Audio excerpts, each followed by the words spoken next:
On va parler cette semaine avec Maître Nancy Lapierre d'un autre sujet fort intéressant. Malheureusement, il nous arrive quelquefois, en voyageant aux États-Unis, d'avoir un petit accrochage, d'avoir un incident, d'avoir un accident. Il y a des choses à faire, puis il y a des choses à ne pas faire. Et Maître Lapierre va sûrement nous éclairer là-dessus.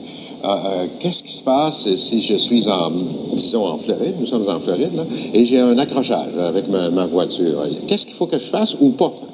Ce qui est important de faire lorsqu'on a un accident de la route aux États-Unis, c'est toujours d'appeler la police et de faire rédiger un rapport en bonne et due forme. Alors, ne pas faire de constat à l'amiable comme on fait souvent au Québec. À la raison pour laquelle on veut faire un rapport, c'est qu'on veut pas que dans le futur, que la partie adverse essaie de dire qu'en fait, il n'y a pas eu d'accident. On veut pas avoir de problème à essayer de trouver l'information de l'assurance de cette personne-là. Donc, toujours faire venir la police et faire un rapport lorsqu'on a un accident. Je pense aussi qu'au niveau de l'attitude, il faut avoir une attitude quand même assez correcte là, avec les policiers ou avec l'autre, ne pas nécessairement admettre qu'on est dans le tort. Ou... C'est ça. Alors, du côté des choses à ne pas faire, ce serait de ne pas admettre des choses sur la scène de l'accident. Alors, garder sa distance par rapport à l'autre partie et ne pas avoir de conversation par rapport à comment l'accident est arrivé et ne surtout pas admettre des choses qui pourraient plus tard être interprétées contre vous. Aussi, avec les policiers, ne pas être impoli, même si on pense que le policier peut-être ne croit pas notre version, mais croit la version de la partie adverse. Parce que de toute façon, le rapport du policier est pas admissible.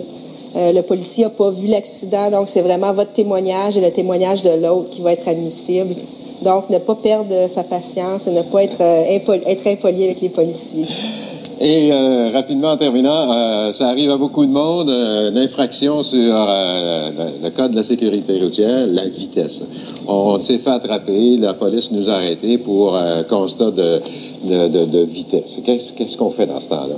Alors, on prend le billet et puis lorsqu'on a cette malchance-là en Floride, la chose à faire, c'est de payer le billet d'infraction.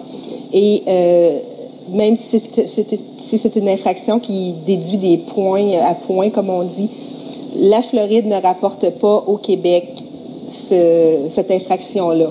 Par contre, si l'infraction a lieu à New York, dans l'État de New York ou dans l'État du Maine, peut-être de penser à contester l'infraction si vous pensez que vous n'aviez vraiment pas commis l'infraction, parce que ces deux États-là, New York et le Maine, vont rapporter au Québec, à la SAC, l'infraction, et là, vous pouvez avoir un effet négatif sur votre dossier de conduite. Donc, il y a une entente entre l'État de New York, l'État du Maine, et nos points d'inaptitude s'appliquent au Québec, alors qu'en Floride, si on a un excès de vitesse ou quoi que ce soit, il n'y a pas de points d'aptitude qui vont s'appliquer au Québec. C'est ça, il n'y a pas d'entente entre la Floride et le Québec pour rapporter ces choses-là. Donc, payez l'infraction et puis faites-le plus. Merci beaucoup. Payez tout de suite en Floride. Moi, je vous le conseille. Vous êtes mieux de payer votre contravention maintenant. Et vous n'aurez pas aucun dégât sur votre dossier du Québec au niveau de la SAC. Merci beaucoup, Maître Lapierre. Et, mesdames, messieurs, on va sûrement retrouver Maître Lapierre avec d'autres petits conseils comme ça.